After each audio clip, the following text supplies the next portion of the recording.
What's going on, guys? In this video, I'm going to talk to you guys about the 5 lessons I learned wholesaling 1,000 deals. But before I get into that, let me tell you about who I am really fast and why you should listen to me. So I left the military in about 2010 and I was dead broke. I was a helicopter mechanic in there and I had to transition into civilian life. I had no money saved up and I destroyed my credit. It was a 474 credit score. So what do you do when you want to get into real estate with little to no money? Well, you got to learn a skill. And the skill that I learned was how to wholesale houses. I went from in 2010 doing nothing, no real estate transactions, knowing nothing about real estate, to doing 1,000 wholesale deals by 2016. And I used all of the stuff I learned in wholesaling to fix my credit, house hack, and basically to help me launch a portfolio that's worth over $10 million that I own 100% of. So from 2010 to 2016, I did over 1,000 wholesale deals. From 16 to 2020, I went on to scale from 0 to about 60 doors that I owned 100% of. And what I'm going to share with you are 5 lessons that wholesaling 1,000 deals taught me so you guys can get the result you want. Number 1 is you can't do everything yourself. It's impossible. In the beginning, when we were wholesaling, it was Tyler and I, and we were just trying to dominate all of Cincinnati, the entire city. And that makes it really, really hard when 2 people are trying to cover an entire city. Nearly impossible. And what happens is you just don't do any of it very well. So we quickly realized we needed to build a team around us that shared the same kind of motivation, the same kind of hustle, and the same mindset that we had when we started this business. So that's what we did. We got around some people that became some of our best friends even to this day, and we built an amazing acquisition vehicle. We divided and conquered. We had people that were experts in their areas, people that were experts in certain zip codes, people that were experts in short sales, pre-foreclosure, sheriff sales, off-market deals, on-market. It didn't matter. We got really specific about the talent we wanted around us because, again, we knew we couldn't do this all by ourselves. So if you're watching this and you don't have a team and you're just starting out, my advice to you is find out those 7 to 10 zip codes that you can dominate in and be the best. And when you're looking at those zip codes, I want you guys to think with the end in mind. I want you to think of the end user.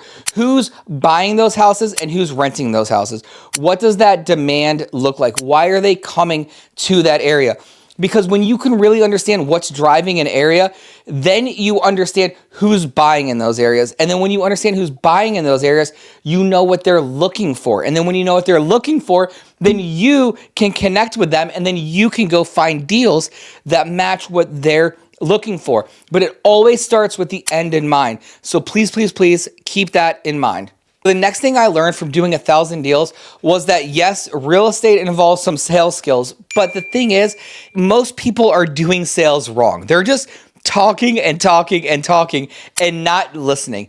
At the end of the day, you need to be doing 10% of the talking and 90% of the listening.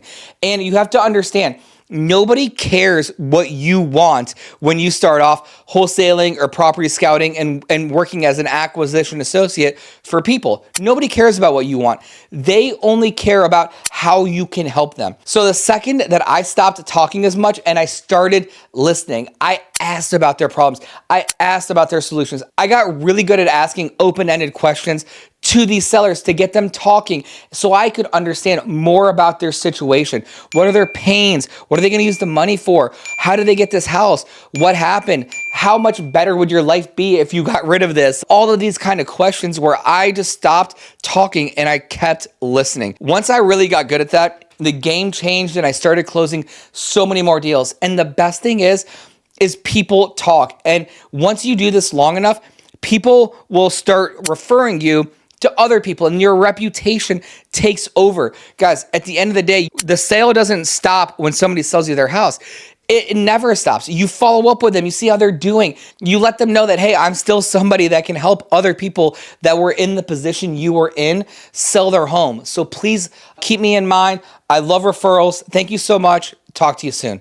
Always follow up. The third thing that I learned was a strong cash buyer list was more important than having a bunch of houses that nobody wanted to buy. And I don't care what anybody says. I've been guilty of saying it. Hey, you find the deal and then you'll find the buyer. The buyers will come.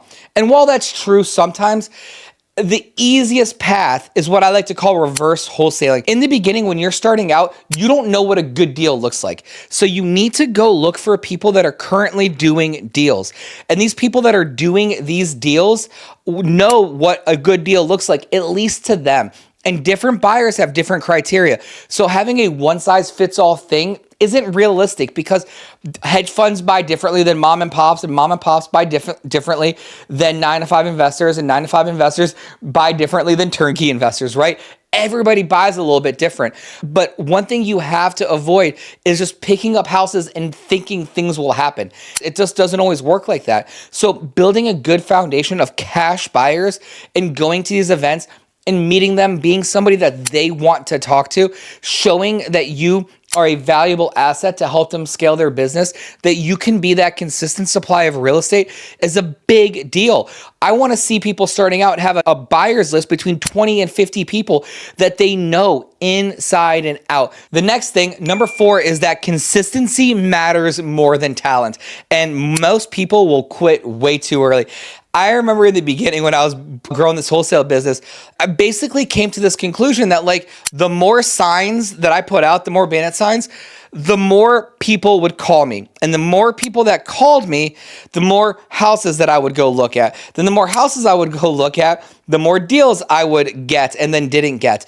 And it was a chain reaction. But what it all started from was the consistency of throwing bandit signs everywhere, calling pre-foreclosures everywhere, meeting bank-owned agents, just doing all of this stuff over and over and over again. And while this business is very, very simple, it's not always easy. It's very easy to get discouraged. And here's the thing, is most people out there want to lend you money, want to sell you their house, want to partner with you, want to do something with you in real estate or in anything, honestly, but they're waiting for you to give up, because people catch like little spurts of like, yeah, I'm excited, or yeah, I'm going to do this or whatever. And then they fizzle off, and people are waiting for people to fizzle out, or, oh, they're doing that thing again, or they're going to outgrow this or whatever.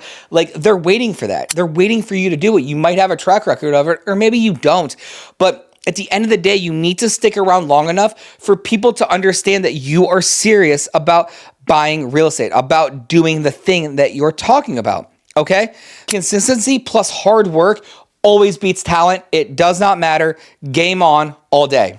And the last thing, number 5, this is one that I've been really reflecting on a lot, is like, while it is cool to say I've done 1,000 wholesale transactions, what's cooler is to say I did 200 and then bought and held my first deal in 2012. Because wholesaling real estate, it's literally just a training ground for buying and holding your own real estate. Wholesaling taught me how to talk to investors, how to work with contractors, how to run numbers, how to do all this stuff. All the skills that became a foundation for building my portfolio, I learned from wholesaling real estate. But at the end of the day, I was still trading time for money. I wasn't building appreciation, wasn't building equity, wasn't building cash flow. I wasn't building something scalable that I could walk away from. And I don't care what anybody says about wholesaling, the systems, the this, the that. They're cool, but what's even cooler is to have systems in place for properties that you actually own 100% of and that you control, because that's how you really build wealth in real estate. So take it for what you want, guys. Those are 5 lessons that I learned from doing 1,000 wholesale deals. Stay tuned, more coming, and I'll catch you guys on the next one. Bye.